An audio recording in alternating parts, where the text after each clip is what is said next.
Símbolo do Rio de Janeiro e do Brasil, o Pão de Açúcar é importante não somente do ponto de vista turístico, mas também geológico. Pão de Açúcar é uma marca, um nome usado pelos geólogos para descrever um tipo de morro que forma uma paisagem que se estende do Rio de Janeiro ao Espírito Santo, da Bahia até Alagoas. Tecnicamente, do ponto de vista geomorfológico, todos esses morros, incluso o Corcovado, são pães de açúcar. Mas só existe um pão de açúcar, o que dá origem a todos. O tipo, o holótipo, o protótipo é o pão de açúcar.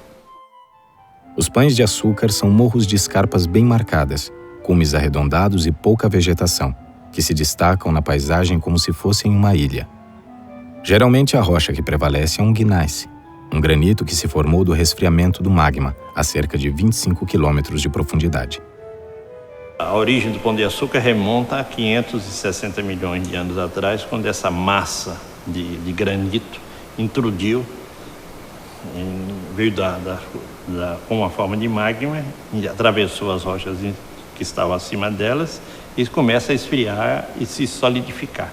E formou esse gneiss. Se a gente olhar hoje um pedaço da rocha que constitui o Pão de Açúcar, a gente vai ver que tem os cristalzinhos vítreos do quartzo, os cristais mais ou menos de cor rosa claro, cor de carne assim bem clarinho, bem marcados do feldspato, e as linhazinhas pretas da mica. E essa rocha está aí desde esse tempo, e ela está associada à própria abertura do Oceano Atlântico Sul, a separação da América do Sul com a África. A origem dos morros do Pão de Açúcar e da Urca é muito antiga. Há 570 milhões de anos, todos os continentes estavam reunidos em uma massa continental, a Pangeia, que passados milhões de anos foi se dividindo em duas partes: a Laurásia, que incluía a América do Norte, a Europa e a Ásia, e o Gondwana, um supercontinente formado pela América do Sul, África, Antártica, Austrália e Índia. Há cerca de 130 bilhões de anos, o Gondwana foi se fragmentando e deu origem aos continentes do Hemisfério Sul, à Índia e ao Oceano Atlântico. Em certo momento, cerca de 60 milhões de anos atrás, começou a grande ação de erosão. O nível do mar baixou 300 metros de uma forma muito notável. Foi nessa época que se formou a paisagem do Rio de Janeiro. A erosão, que levou alguns milhões de anos para acontecer, deu aos morros seu aspecto atual. Por todas essas características, o Pão de Açúcar tem sido considerado um monumento geológico. O Pão de Açúcar seria um monumento natural, porque somente pela beleza cênica dele.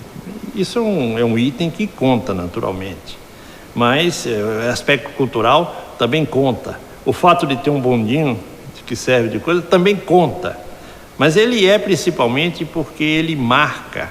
Ele tem uma idade bem datada, 560 milhões de anos, e ele marca todo esse evento. Ele é contemporâneo a eventos que se sucederam na borda entre duas placas, que se juntaram e estiveram juntas durante muito tempo e que se separaram de novo. Ou seja, ele marca um evento geológico bem definido. É um item importante para a compreensão da história da Terra. Ele é a própria história. Ele é a própria história da ciência. Como é que você lê isso? Você tem que ler nas rochas, você tem que ler nos cristais de feldspato, de quartzo, de mica, nas granadas que ele possui, enfim. Tudo que ele pode fornecer ao conhecimento humano.